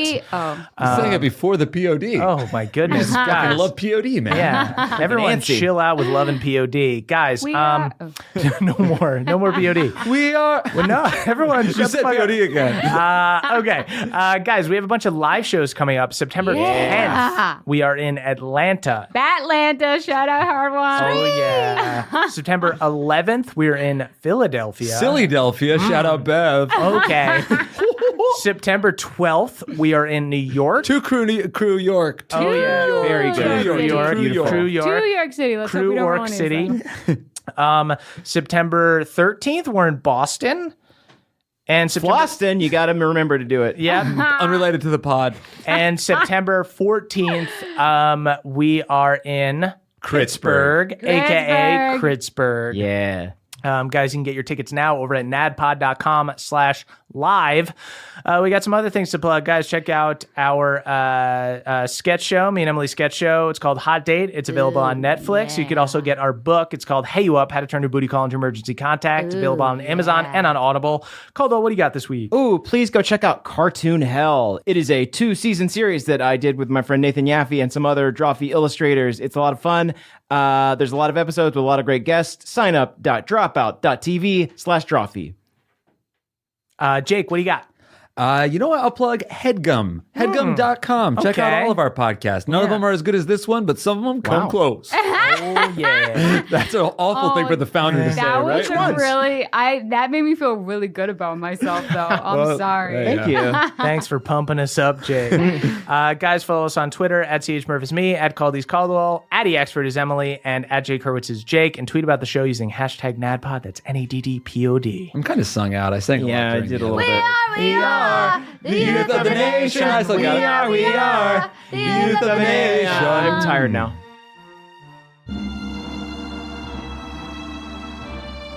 It's the end of the show, everybody, and that means we need to shout out our benevolent Council of Elders. Y'all so good to us. Starting with Brad D., the only pebble pot that isn't Craven, talked to Denny out of a panic attack during a particularly scary part of Moana, the soundtrack. Denny still won't watch the movie. J Loma 72, aka Steelbreaker, Hard One's Gymspiration, felt glad summoned to all monsters, but only because there's such a monster in the gym. Dylan B., a sword-wielding wizard surrounded by a floating army of blades at all times. You better believe people respect Dylan's personal space. Danny P., Bohemia's resident artist, painted Hard One's senior portrait at the Dwarfenage, painted the Iron Deep flag upside down in the background, however, as a subtle political statement about corruption amongst the Bronzed Beards. Spencer Caskbrew, patron elder of libations, ale maker to gods and heroes of Bohemia alike, makes a Shadowfell Saison from Shadowfell Barley and Nightmares. Beardman Dan, the longest beard in all of Bohemia, the shortest temper though. Keep it cool, Beardman Dan. Scott D., also trapped in the sword and constantly reliving the story of Hard One's parents, but has never met either of them, so thinks it's just a repetitive movie.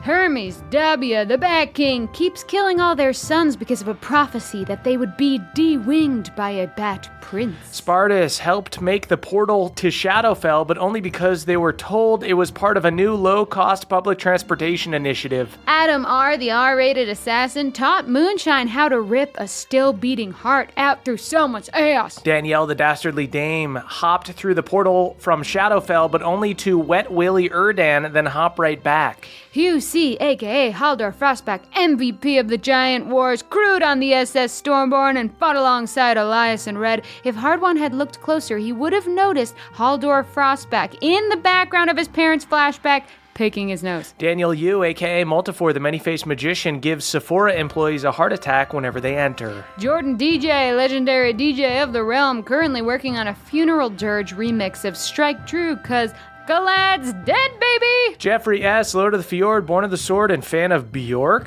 Jeff actually owns a swan dress identical to the one worn by the Icelandic songstress. Cutter W, high elf dandy turned crick architect, recently built some amazing waterfront properties in a mangrove forest. John S., aka Schubert the Mushroom, single-handedly saved Cragwater from Galad's invasion.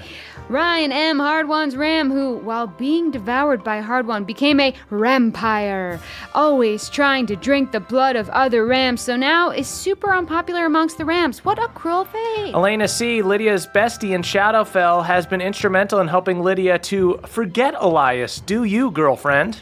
Michael McD., head mixologist at the Blue Manna Inn, currently running a drink special for anyone who comes in with Galad's head keychains. Andrew M., an obstetrician to all the pregnant stray cats in Bohemia, so pretty much the most heroic hero in a land of heroes.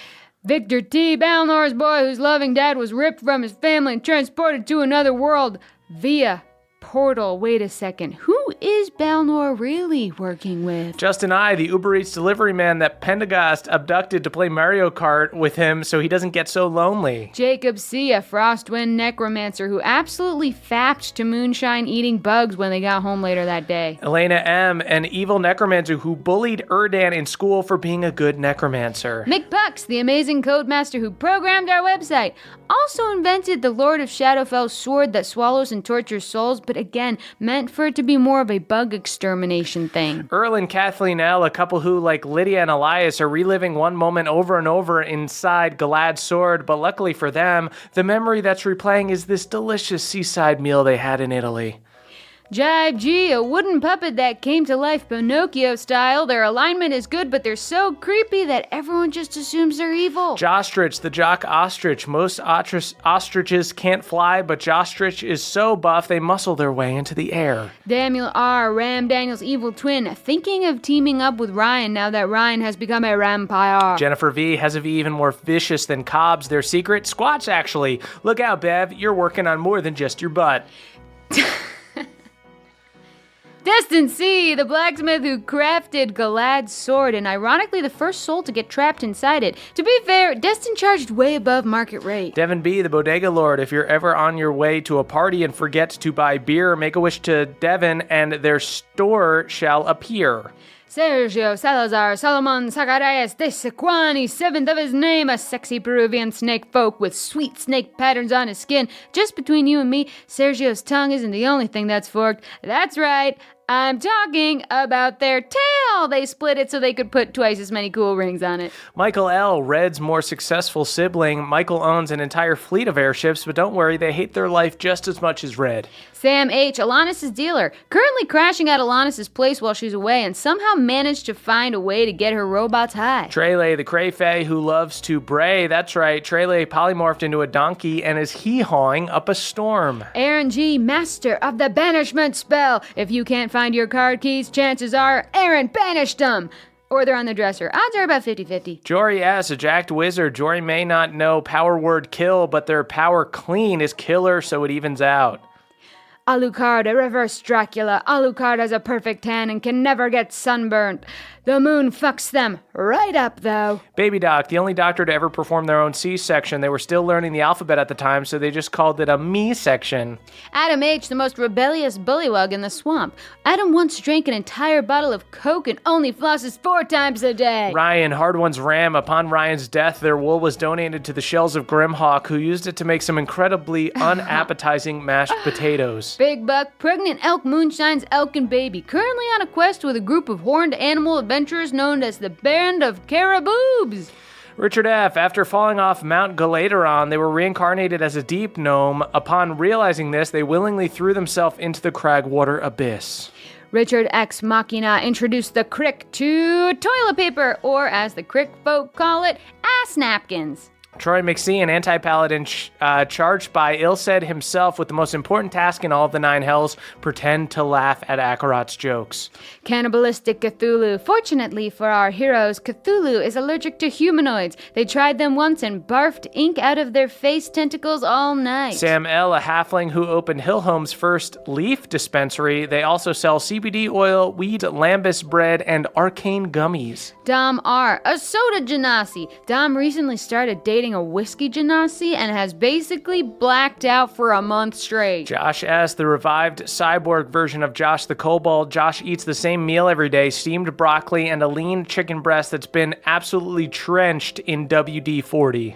Blitzbig Dmitri, owner of Dwarger's Big Burger. Dmitri just brought back the Big Rib, which is a single raw dragon rib that costs 4,000 gold. Caleb Storm, cupbearer in Cord's Great Hall, also bearer of Cord's airborne tablets for when Cord feels a tickle in their mighty throat. Nicholas C. has starred in every single movie ever made in Bohemia. Currently on location at the Crick to film the movie adaptation of the hit musical Mamma Mia. Mike H., the plumber of Iron Deep. When Hard One dug deep into the mountain, he actually broke a bunch of Mike's pipes and wrecked all the toilets. Hard One then promised to become Mike's apprentice as punishment, but then fled for Moonstone the very next day. Kevin S., a dragon who got tired of adventurers trying to steal their gold, so they started hoarding adventurers instead. Basically a landlord with wings. Matthew E., an Esri scientist who invented a vapable version of Crickwater. It killed 37 people in one day and was instantly banned. Samuel B. owns a familiar shop in Hillholm. It's like a pet store, but all the animals can comprehend human language. Tilford G., author of the hit children's book and movie Ulfgar Goes Punch, also wrote a cookbook entitled Alanis Gets the Munchies. Guardian of Light, Zach H., Bohemia's only keyblade wielder. Zach never loses their blade because it's attached to a bright pink lanyard that is 7 feet tall. Curtis S., a lazy dwarven daddy that always stays inside the hammer. They're currently binging The Sopranos, though, so who can blame them? Colton B., a very confused dwarf who thought that the Grey Barbers was an eyes wide shut situation. Currently praying no one asks if they know any magic or about the whip they brought. Jens Christian T., a famous Trinivalian blogger who recently featured Jens Lindell as the Geek of the Week in a horrible smear post. Gage M., a mighty dwarger who can defeat any giant rat in battle, then invite their friends over to a barbecue later.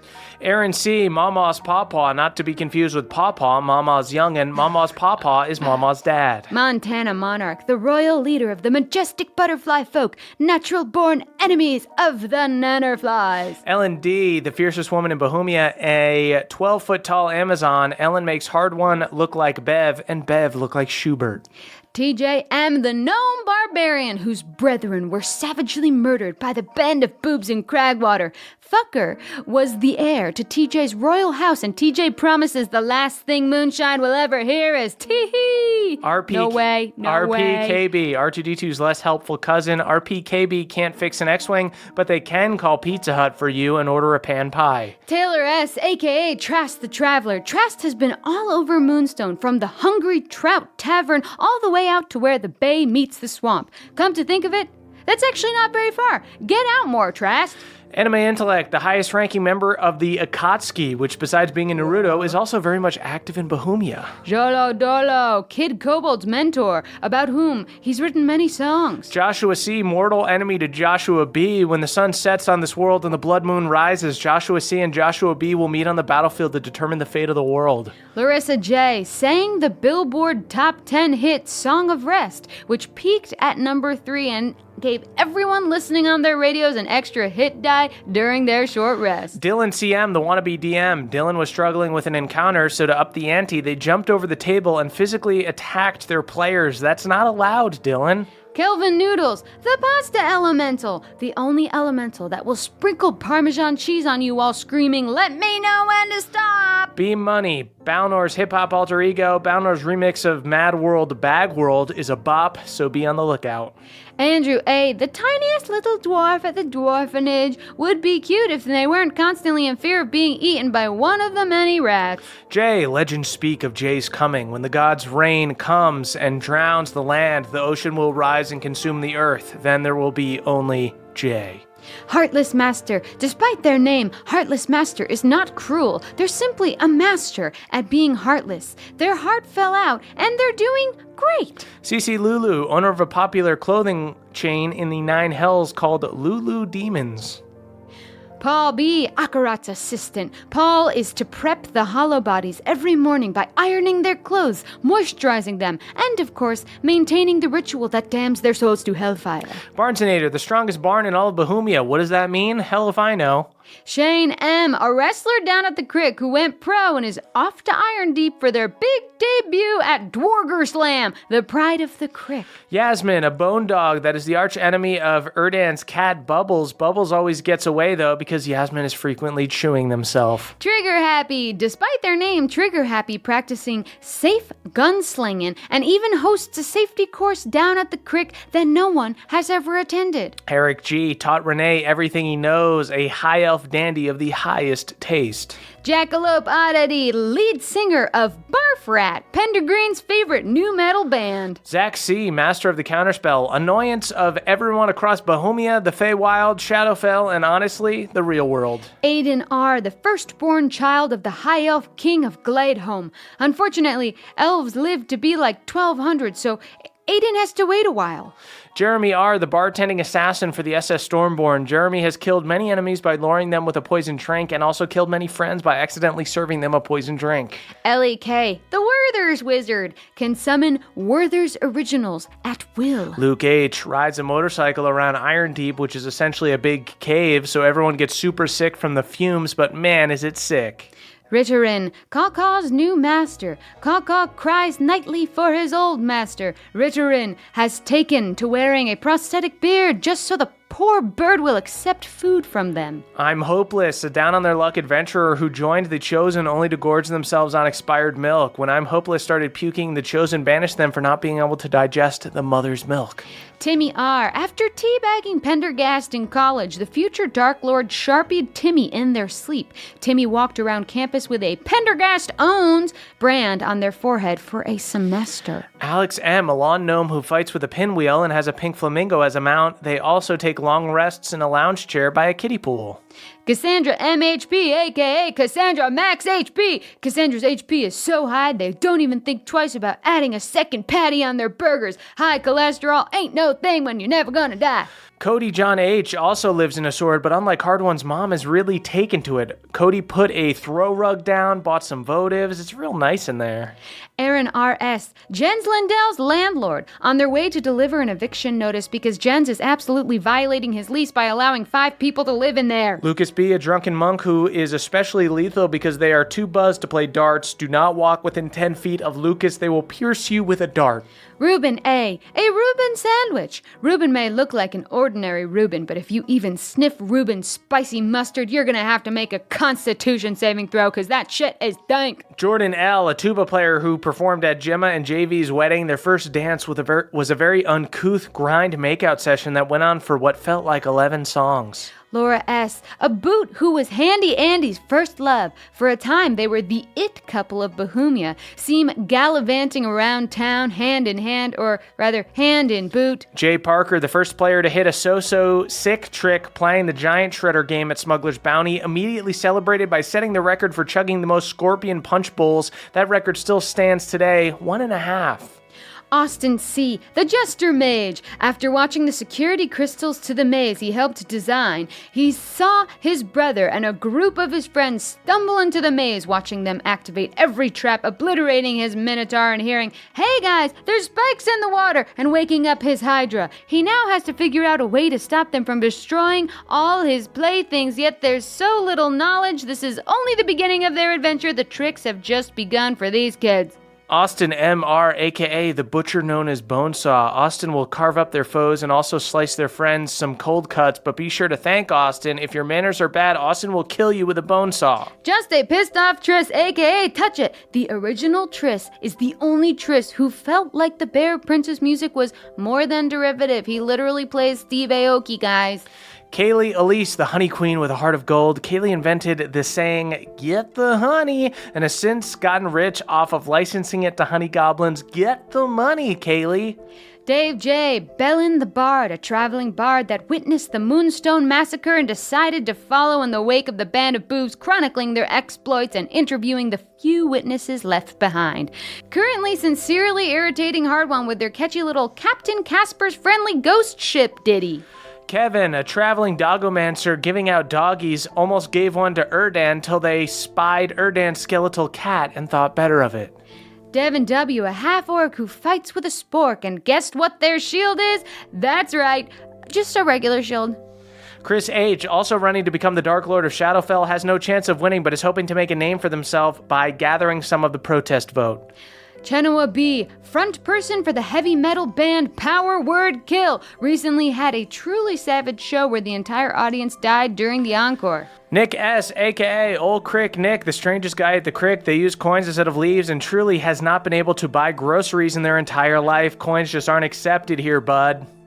Sam H., a barbarian barista who gets thrown into a rage anytime they see someone drinking Dunkin' Donuts. Sorry, Sam, but some people run on Dunkin'. Quinn G., a smoothie genasi. Quinn is purple and delicious, and their greatest fear is an enemy with a long, curly straw. Jared E., an artisanal jam maker who proudly bottles the slipperiest jam in Triniville. Nyack is gripped by fear whenever he smells Jared's wares. Doobie Ashtray, a straight-edged tabaxi who named themselves after the one thing they would never try. Get that roach away from me. Kia! Brian, the reverse deer fawn with the body and head of a deer and legs of a man. Brian recently got a pedicure, so now their legs stand out as extra undeer-like. Dak Alpha, the drunk monk, an enlightened drunken master water genasi. As drunk as Dak gets, they are never hung over since they're constantly keeping themselves hydrated. Way to party responsibly, Dak. Her Majesty Claudette. The crick doesn't recognize royalty, but when Claudette visited, they were given the largest stump in the crick and unlimited hours in the timeout sack. Claudette declined. Carbro Chapel Hill FPV, a furbolg who fights using a gnomish drill car instead of a sword. Coolest part, the drill car has a gnome in the driver's seat operating the drill. Tee! Persephone, a Shadowfell monster who decided not to go through the portal into Bohemia and instead just started looting around Shadowfell. Look out, Persephone, there's a new sheriff in town. Ma Sevenrim Ka Sevenhan, a ranger so mysterious it's amazing we were even able to learn they were a ranger. We can say nothing else about Ma Sevenrim Ka Sevenhan. Nothing else is known. And that's it for this week, folks. Thank you so much to our Council of Elders. Melora thanks you, and so does Pelor. Ooh, all of our Patreon subscribers and all of our listeners will be back next week with another episode. You can go on over to patreon.com/nadpod to listen to our short rest, our after show. We'll catch you guys next time. Goodbye, sweeties. That was a HeadGum podcast.